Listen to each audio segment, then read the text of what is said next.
Hello दोस्तों, नमस्कार, जय हिंद। आज के अगर मुद्दा की बात किया जाए कि अभी हाल में देख रहे होंगे कि हमारे देश में एक चर्चा मुद्दा जो चल रहा है वो औरंगजेब का कब्रिस्तान को लेकर चल रहा है।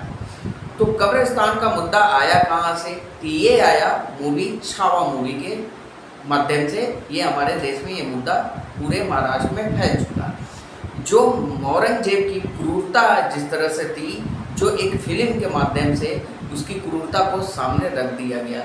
जो यहाँ के मुस्लिम वर्ग के समुदाय वर्ग लोग हैं, जो इस बात को कहीं भी कतई भी सहमति नहीं ले रहे कि यानी औरंगजेब इतनी उसके अंदर क्रूरता थी। लेकिन इस मूवी ने उस सच को सामने लाकर जनता के सामने रख दिया। अब इससे ये मुद्दा उठ गया कि महाराष्ट्र के जो सीएम है, यहाँ तक कि वहाँ के जो बीजेपी पार्टी के प्रवक्ता के तरफ से ले लें या बीजेपी पार्टी के कार्यकर्ता के तरफ से ले लें, तो वहाँ के कब्र को हटाने की मांग चलने लगी, जिससे देश में पूरी तनाव सी स्थिति बन गई।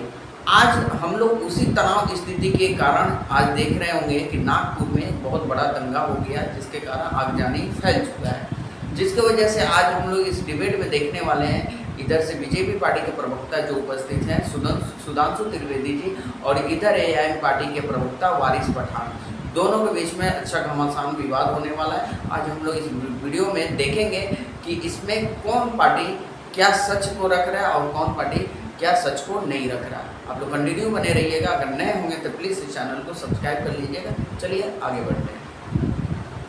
मुख्यमंत्री बार बार इनको रोकने की कोशिश कर रहे हैं, मगर हमको नहीं लगता कोशिश कर रहे हैं। उनकी इस तरह के बयानबाजी होती है। छावा फिल्म को लेकर ये बवाल हो रहा है, छावा फिल्म को लेकर ये हो रहा है, वो हो रहा है, तो भाई संभालिए ना स्थिति को। आप सरकार है, ये हर जगह बताते रहना कि सुनियोजित साजिश है, ऑर्गेनाइज्ड है। अरे तो ऑर्गेनाइज्ड क्राइम भी रोकना आप ही का काम है ना सुधांशु जी। हाँ बिल्कुल, मैं बता रहा हूँ। देखिए, जो इन्होंने छावा में कहा, छावा से किसी की भावनाएं कैसे आहत हो रही हैं। शहीद आजम भगत सिंह पे जो फिल्म बनी थी, मैं पुरानी वाली मनोज कुमार की भी बात कर रहा हूँ, उसमें दिखाया गया था कि कैसे अंग्रेज उनको प्रताड़ित कर रहे थे, कोड़े मार रहे थे, घावों पे नमक छिड़क रहे थे, बर्फ की सिल्लियों पे। तो किसकी भावनाएं भड़क गई भाई? किसी ईसाई की भावना भड़की क्या? यही मैं कहना चाहता हूं। और मैं तो कहना चाहूंगा कि अगर कभी भी औरंगजेब की कब्र निकले तो उसके अंदर से जो भी कंकाल निकले उसका डीएनए टेस्ट कराया जाए, और डीएनए टेस्ट करा के उसकी जीनोम सीक्वेंसिंग करके रख ली जाए, और वारिस पठान और असदुद्दीन ओवैसी जैसे लोगों को दी जाए। मेरे भाई जरा मैप करवा के देख लो कोई कनेक्शन है या नहीं। जो मैंने बोला कि इंडोनेशिया के राष्ट्रपति ने तो कह दिया कि उनके जेनेटिक सीक्वेंसिंग में इंडियन डीएनए आ रहा है, ये वाले पता नहीं कहां से उज्बेक, मंगोलो, अरब डीएनए लेके बैठे हुए हैं। और दूसरी बात मैं कहना चाहता हूं, आज ये कह रहे बात है तो मैं दर्शकों को याद दिलाना चाहता हूं, 2012 मुंबई का आजाद मैदान अमर जवान ज्योति ऐसे तोड़ी गई थी, और दर्जनों चैनलों की उस समय ओबी वैन तोड़ी गई थी। क्यों तोड़ी गई थी? कि बर्मा में रोहिंग्या मुसलमान मारे जा रहे हैं, इसके लिए मुंबई में अमर जवान ज्योति क्यों तोड़ी गई थी? जबकि बाद में वो खबर झूठी निकली। जो फेसबुक पे पोस्ट थी वो थाईलैंड के तूफान में मारे गए लोग थे। 2012 आजाद मैदान, ये सहनियत वही है। कितने ही चैनलों की ओबी वैन तोड़ी गई थी। यानी मार धाड़ तोड़ फोड़ करना और अपने को कानून से ऊपर समझना, अपने को विदेशियों के साथ जोड़ के रखना। मेरे भाई वारिस जी, सिर्फ ये बता दो, छावा फिल्म में संभाजी महाराज के साथ हुए अत्याचार दिखाने से कि अगर औरंगजेब कर रहा था, किसकी भावना आहत हुई और क्यों आहत हुई, मुझे बता दीजिए वारिस जी। अरे तो ये तो महाराष्ट्र के मुख्यमंत्री फडणवीस जी ने फ्लोर ऑफ द असेंबली में खड़े होकर कहा है कि छावा फिल्म की वजह से यहाँ पर काफी नफरत फैली है, और उसके ऑपोजिट में शिंदे साहब ने कहा है कि छावा, अगर लोगों को हिस्ट्री मालूम करना है तो छावा फिल्म जाके देखो। यानी आपको पता है कि फिल्म से आगजनी हो रही है, फिल्म के अंदर ऐसा कुछ दिखाया जा रहा है जिससे नफरत तो फैल रही है। क्यों नहीं रोकते? क्यों आप चाहते हो नफरत फैलाना? कैसे चाहते हो नफरत फैलाना? अरे भावना आर्ट नहीं होगी, भावना हमारा आपकी आस्था, मेरी आस्था नहीं। अरे भाई भावना, मैं तो औरंगजेब की तारीफ नहीं कर रहा हूँ। आप एक फिल्म के चक्कर में आपको 400 साल पीछे ले गए, और आप 400 साल के गड़े मुर्गे खोल के आप आज के मुसलमानों को हैरान करोगे।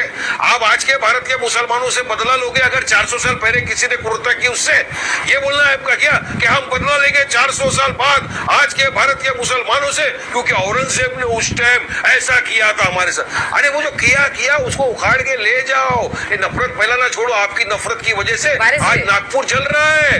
आज नागपुर जाए कभी हिंसा नहीं हुई। वारिस जी, आपकी पॉलिटिक्स को सब जानते हैं, इसलिए ये जो आप बोल रहे हैं ना, जब औरंगाबाद का नाम छत्रपति संभाजी महाराज किया जा रहा था तो किसको किसको पेट में दर्द हो रहा था, ये सबको पता है।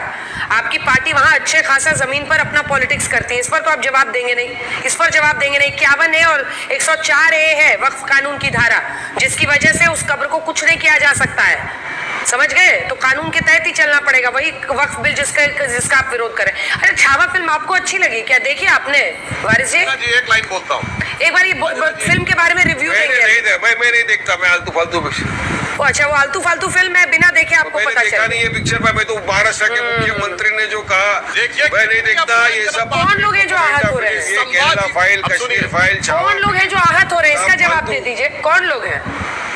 या आप आहत करवा रहे हैं सबको? देश का नागरिक, मैं तो बोल रहा हूँ, हिंदू भी आहत हो रहा है, मुसलमान भी आहत हो रहा है, क्योंकि उसको ऐसा लग रहा है कि एक फिल्म की वजह से देश भर में नफरत फैल रही है और मेन विकास के मुद्दे से पूरा ध्यान भटका दिया है। ये जवाब दीजिए। फिल्म ने भाजपा की सरकार को महाराष्ट्र में तो बचा लिया है। 13 दिन से कोई बजट सेशन में चर्चा नहीं हो रही है, सारे जल्दी से सुधांशु जी, टाइम कम है। और उनको समाजवादी का MLA मिल गया, बेटी मुद्दा। बस जल्दी से मैं बताना चाहता हूँ, पहली बात तो मुझे इस बात पे घोर आपत्ति है कि वारिस पठान ने ये कहा कि छावा फिल्म आलतू फालतू है।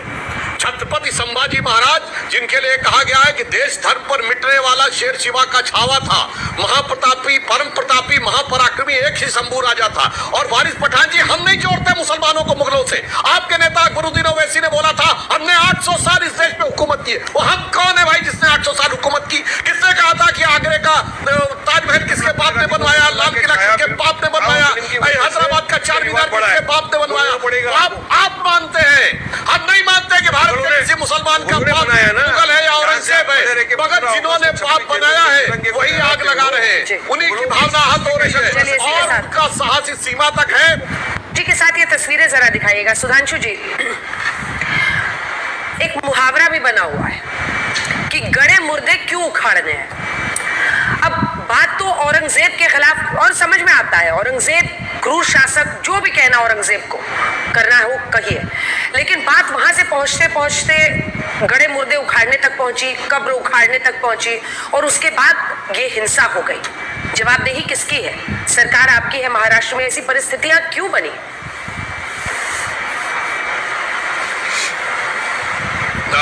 अंजना जी, जो आपने पहला वाक्य बोला है वही महत्वपूर्ण है। आज भारत 21वीं सदी में 5वीं बड़ी अर्थव्यवस्था है। अगर हम देखें इस तेजी से हम आगे बढ़ रहे हैं, न्यूक्लियर टेक्नोलॉजी मिशन का इसी बजट में विषय आया, AI की बात है। अभी प्रधानमंत्री जी ने पेरिस में ग्लोबल AI समिट को चेयर किया है। इस दौर में कौन ये 17वीं शताब्दी के गड़े मुर्दे उखाड़ रहा है? हमने उखाड़ा क्या? अबू आजमी समाजवादी पार्टी के ये उखाड़ के लाए, उसके बाद उखाड़ने में जुट गए कांग्रेस के राशिद अल्वी, हमारी पार्टी के तो नहीं थे। फिर आ गए इमरान मसूद, वो बोटी बोटी फेम वाले, उसके बाद वो भी कांग्रेस के नेता, और औरंगजेब की कब्र पे फातिया पढ़ने वाले इमरान प्रतापगढ़ी, जो राज्यसभा सांसद महाराष्ट्र से महायुति की सरकार में उद्धव ठाकरे के मुख्यमंत्री रहते हुए वो आ गए। फिर तो अपना वो फेमस वाले ओवैसी साहब, जिनका फेम है कि योगी मठ में चले जाएंगे और जब मोदी हिमालय चले जाएंगे तुम्हें बचाने कौन आएगा। तो मैं पूछना चाहता हूँ, इस 21वीं सदी में 7वीं सदी के मुर्दों को कौन उखाड़ रहा है? और उससे बड़ी बात मैं अंजना जी कहना चाहता हूँ, आज कितने दुख का विषय है कि एक ऐसी रोगी मानसिकता इस देश में आके बैठ गई है कि cutting across the party line Muslim समाज के नेता औरंगजेब के साथ खड़े हैं। Cutting across the party line Muslim समाज के नेता औरंगजेब के साथ खड़े हैं, मगर हिंदू समाज को देखिए तो वो एक निर्दयी क्रूर बादशाह के साथ खड़े हैं। यहाँ cutting across the party line भगवान के साथ नहीं खड़े थे। सोचने का विषय है गहराई से। और मैं कहना चाहता हूं, मुस्लिम समाज में कौन सी मानसिकता आके बैठ गई है ये भी सोचने की जरूरत है। केवल 80-85 साल पहले के जर्मनी में किसी भी आतताई को आज कोई जर्मन नहीं कहता कि एडोल्फ हिटलर और हरमन गोरिंग, रुडोल्फ हेस और एडोल्फ आइकमैन मेरा हीरो है। आज कोई क्रिश्चियन नहीं कहता कि लॉर्ड वेलेस्ली से लेके लॉर्ड क्लाइव से लेके, इनको तो लॉर्ड कहना ही नहीं चाहिए, कि